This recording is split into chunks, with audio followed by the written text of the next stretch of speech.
Albert Einstein is reputed to have said that the definition of insanity is doing the same thing over and over again and expecting different results. Now, there are two problems with this quote.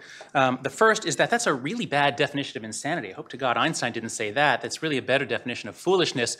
Fortunately, Einstein didn't say it. It might have been Charlie Brown. I don't know. But, the internet just tends to get credit wrong like that. Anyway, but it's a useful phrase.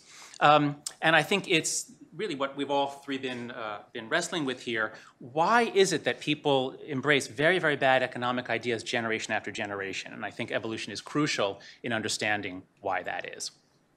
And so the adapted mind and the work of John and Leda, which really created the field or opened up the field for psychologists to use evolutionary thinking and evolutionary tools, they made it possible for us to think about human nature as Walt Whitman would have said, do I contradict myself? Very well, then I contradict myself. I am large, I contain multitudes of apps and motives. I think that's the way he put it. I'm not sure. It was from memory.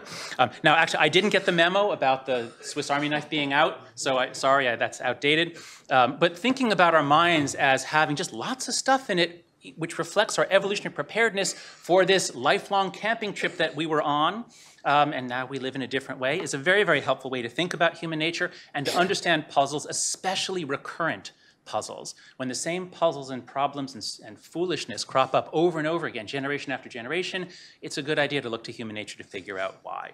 A very short summary would be that it's so clear to me, studying moral psychology, that we evolved to do tribalism. We have an enormous evolutionary heritage for tribalism. We also evolved to trade. We do have that as well. What we don't have is any evolutionary heritage that helps us or makes it easy for us to understand economics or evolution.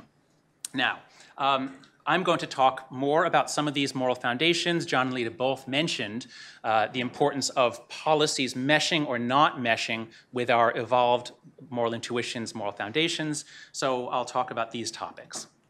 First, the foundations of morality. So my own research is on where morality comes from, how it works, how it develops across cultures.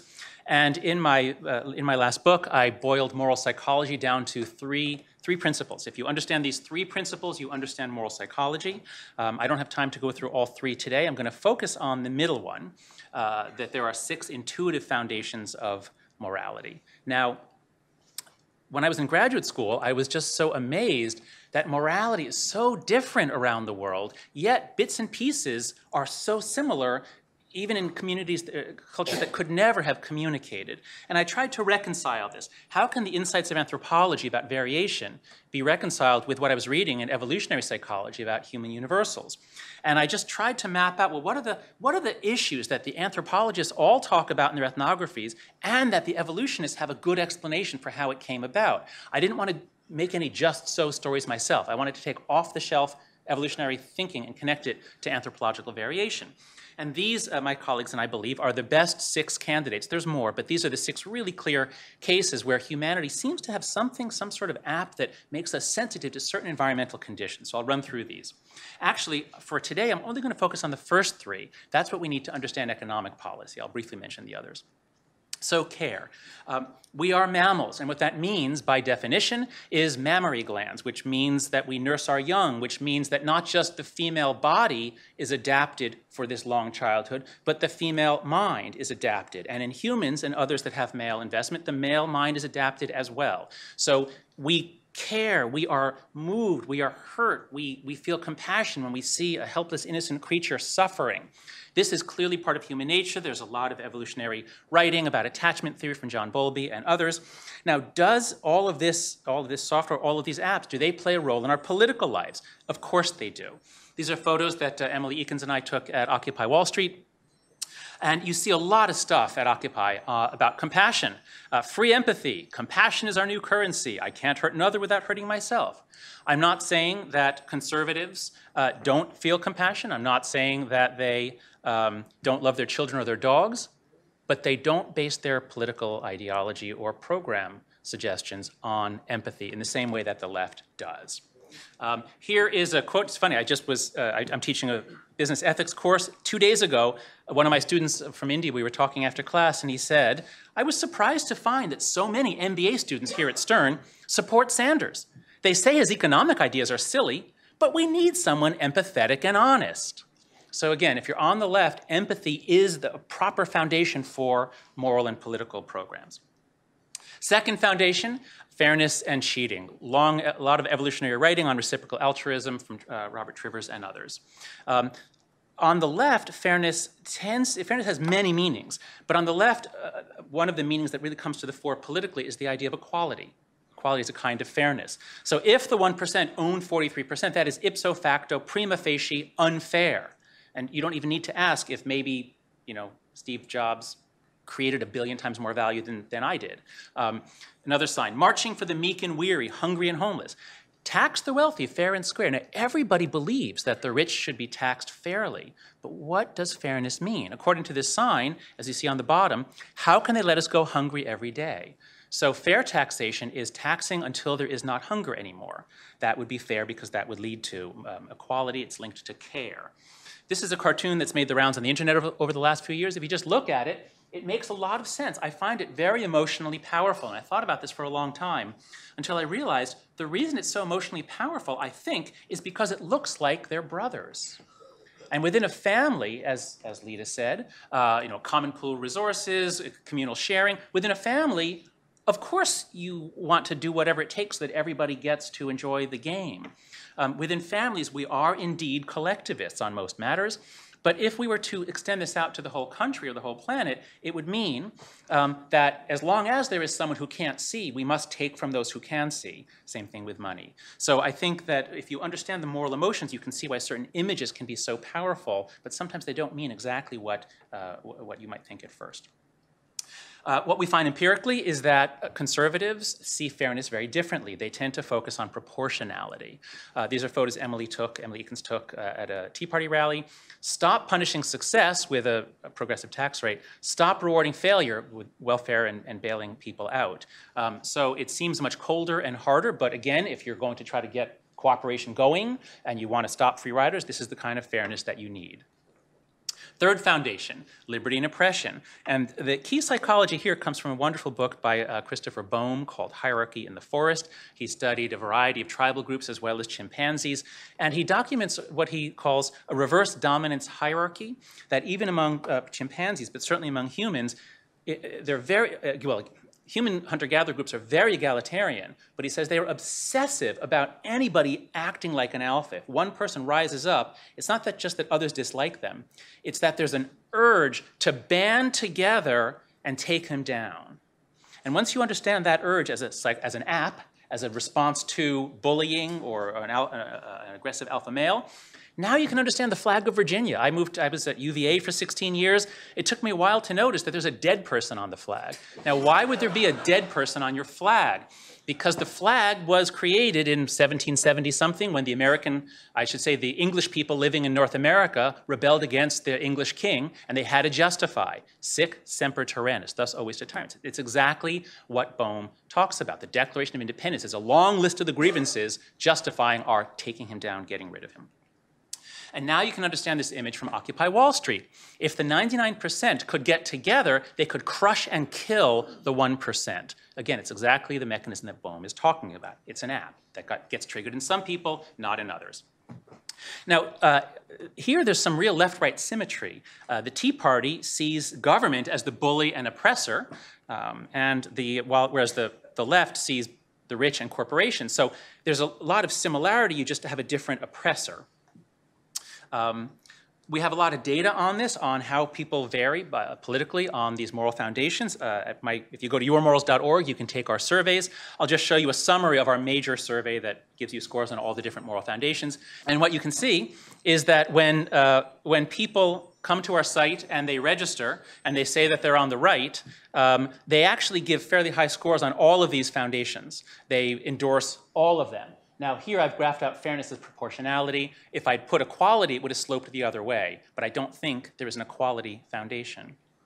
When people come to our site and they say they're on the left, they prioritize care. Very high scores on all questions about care and compassion and nurturing. That is the dominant aspect of their morality. Fairness and liberty actually take second place to care. You can see this in a sign that Emily and I saw at Occupy. Equality now, liberty later. I've found that libertarians love this sign. They love to put it in all the magazines and things like that. So if these are, we all have the same moral foundations, but for a variety of reasons, be it personal differences or the ideological stories you buy into, we build moralities on different sets of foundations. Let me now talk about libertarians, because if our goal here is to understand the eternal attraction of socialism, and we're actually saying it's sort of normal human psychology, it's quite useful to turn it around and say, well, who are these libertarians? What's up with them? Why is it that they are so opposed to socialism? And my group happens to have, I think, the best data set in the world on libertarian psychology. First, I'll start by noting, as we all know, libertarians are not conservatives. As Senator Hatch said when he was challenged by some libertarians in a primary, these people are not conservatives, they're not Republicans, they're radical libertarians, and I'm doggone offended by it. I despise these people. Now, so my colleagues and I at yourmorals.org, we have hundreds of surveys that we put up online. We've had 500,000 people come to the site and fill them out, which means that we have, it's not nationally representative data. So our sampling is terrible, but our measurement is superb. There's always that trade-off. So we have data from lots of people on lots of studies. So we were able to draw from that, because we also do something that few other places do. When you come and you register, a lot of places don't even ask politics. In fact, I'd love to know in your data on the variance, whether you know left, right. Did you measure their politics in that study? In whether they, in the Avatar game, who do they reassign to?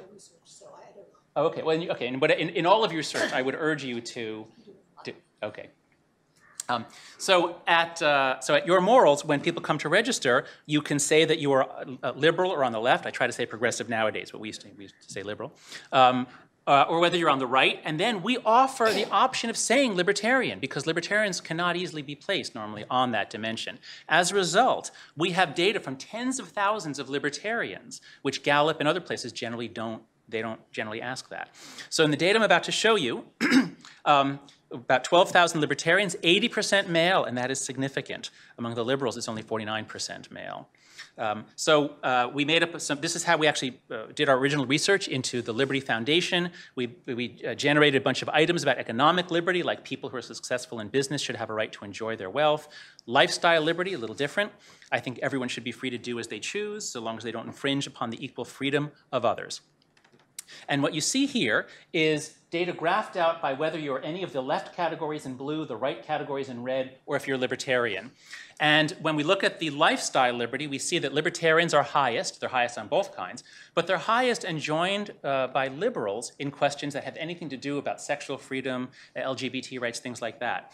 So libertarians and progressives are often allies, but if we look at economic matters, it's different. There, libertarians are highest again, but they're joined with conservatives.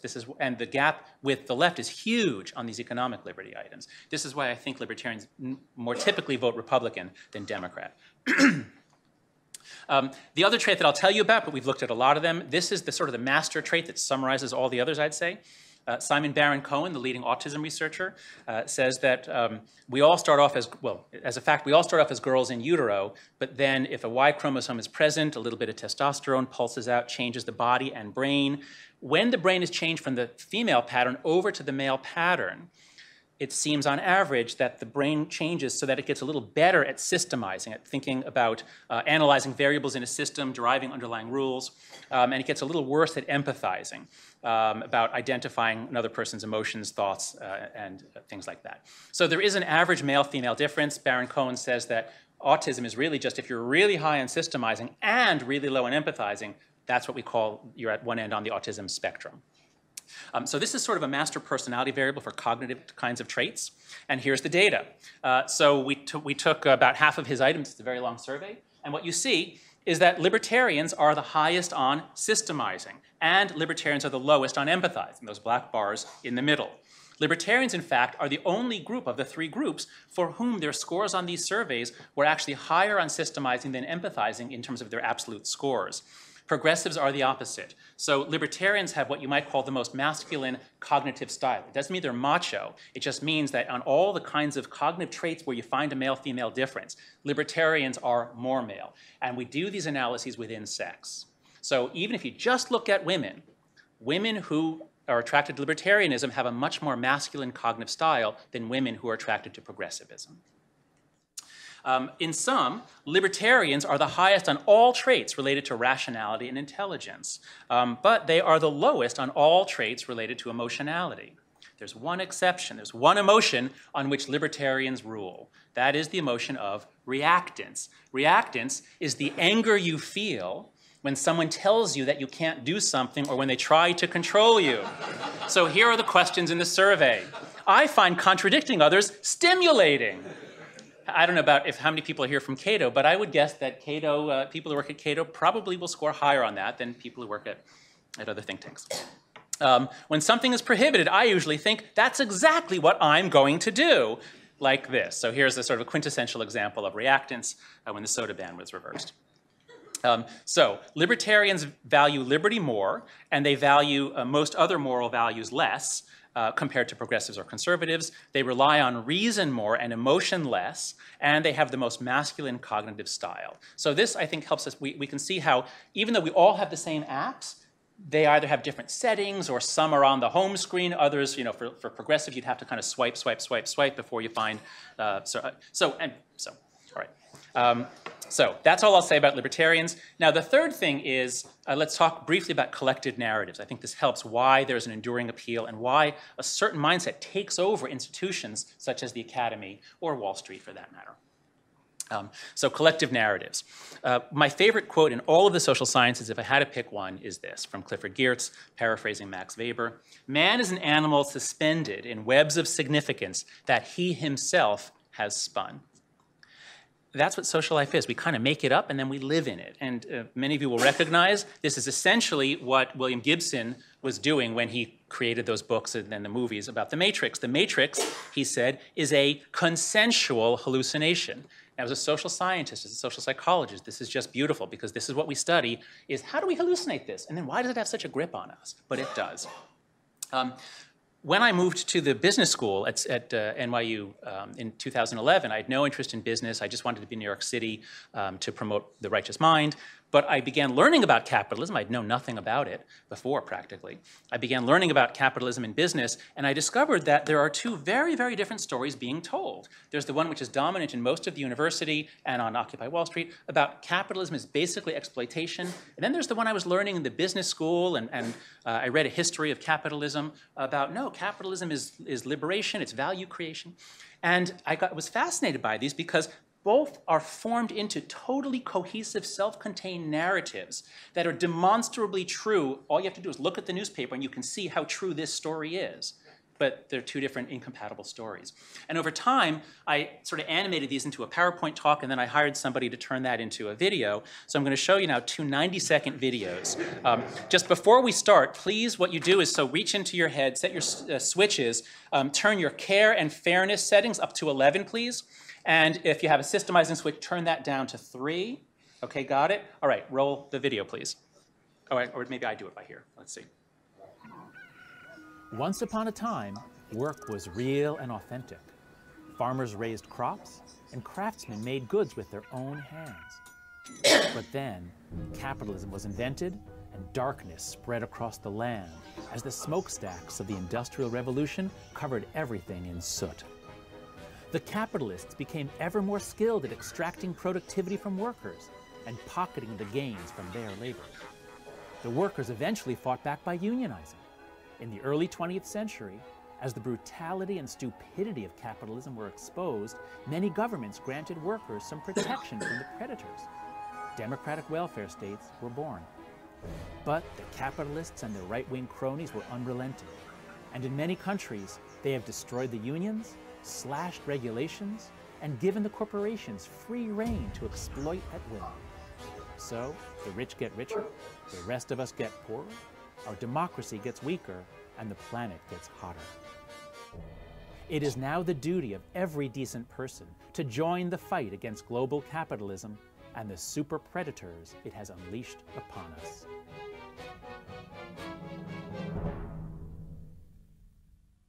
Okay, so that's a coherent story. It has a once upon a time, it has a clear villain, it has a trajectory, and it tells you what we need to do. Now I'll show you the second story, and what I want you to note is it's exactly the same structure. I literally wrote out a table with 2 columns and certain slots. I just plugged in different content, but it's the same structure. Oh, and before you watch, please turn your liberty and systemizing up to 11 and turn care and empathizing down to 3. Enjoy the show. Once upon a time, almost everyone was a peasant, a serf, or a slave.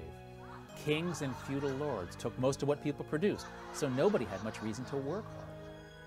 But then, in the 17th century, capitalism was invented and the liberation began. In England, Holland, and America, they discovered that when you give people property rights, the rule of law, and free markets, you turn on a switch in their hearts. People want to work when they can keep the fruits of their labor. They want to invent new products, provide for their children, and be useful to others. Free market capitalism enables them to do these things. In the 20th century, some countries embraced communism and centralized planning, always with the same result: shortages of everything, including food and freedom.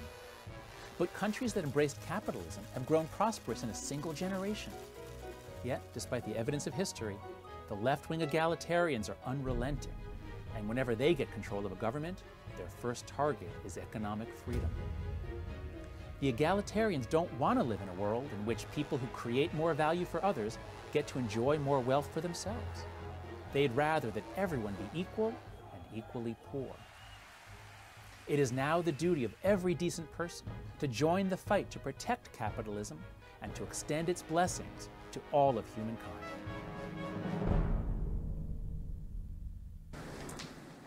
Okay, well, I could take a vote on which one you prefer, but I think that's probably not necessary. All right, so if there are these 2 coherent stories that are organizing political groups, political parties, well, not necessarily parties, but if there are these coherent stories out there, what do we do? Is there a way forward? Do we need a 3rd story? I'm not sure what the answer is to that, but I think that it's important for all of us to recognize that both of these stories actually have a lot of truth to them. Even if you prefer one, the other one does have some real truth to it. What I'm finding as I'm traveling around many countries, I'm writing a book on morality and capitalism, and I'm finding that across countries, the left generally stands for decency even at the cost of dynamism, and the right generally stands for dynamism even at the cost of decency. And so just from the last couple days while I was preparing this talk, American capitalism there's a lot of humiliation. There is a lot of suffering. There are a lot of people who fall through the cracks. Certainly, from a European perspective, we have embraced dynamism to the point of ignoring decency. This was just this morning on the plane down. All these leaks going on. Some very clear examples in Wisconsin of exactly how corporations bought legislation. So there's a lot of truth to that first story. And so I understand why they say, look, if you just have unbridled freedom, this is what you get, is this kind of corruptions. This is why we need to get more equality. I understand that. But I also came across, while preparing this talk, this quote from Milton Friedman. A society that aims for equality before liberty will end up with neither equality nor liberty. It always ends up, when the initial efforts to create equality don't work, they end up pushing harder and harder and harder. And a society that aims first for liberty will not end up with equality, but it will end up with a closer approach to equality than any other kind of system that has ever been developed. So I think it's certainly worth at least meditating on that. It seems like it is true to me. So what can we do so that we don't have this eternal Groundhog Day of recurrence of bad economic thinking? I have 4 suggestions. The first is, boy, it sure would help if we could reduce the role of money in politics and make that first story less true about how power and legislation happen in this country. Second, I've been reading Yuval Levin's wonderful book, Fractured Republic, and I'm now a big fan, not just of his, but of the importance of subsidiarity, of having things dealt with at the lowest level possible, not kicking it up to the federal government, which has a terrible record of solving problems. So subsidiarity combined with a general orientation towards experimentation. Let's try a program, and if it really does undermine have perverse incentives, we'll know it, and then we'll stop. We won't just roll it out to the whole country. So subsidiarity plus experimentalism as the way to deal with social problems, I think, would give us much better economically sound policy and programs. Third, if I were king and there were no constitutional limits on what I could do, I would reduce the amount of math we make kids learn. It's a kind of a 19th century idea that if we make them exercise their brain on this, they'll get smarter. It's not true. Even scientists don't generally need that much math. What we need is a populace that is literate in analytical thinking. And so a year of statistics and a year of economics would do wonders for economic thinking, as we saw in John's example of a single economics course as an undergraduate. My fourth suggestion is that I think we need to increase viewpoint diversity in the academy. As we've heard, there's a kind of a very much pro-socialist way of thinking in many departments at universities. We need to expose students to at least a variety of ways of thinking. This graph shows how the academy has changed in the last 20 or 30 years. The left-right ratio used to be just 2 to 1.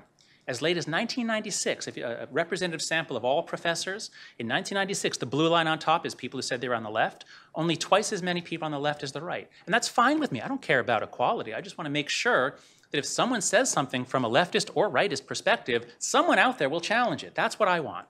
But over the next 15 years, things had changed. Now it's 5 to 1.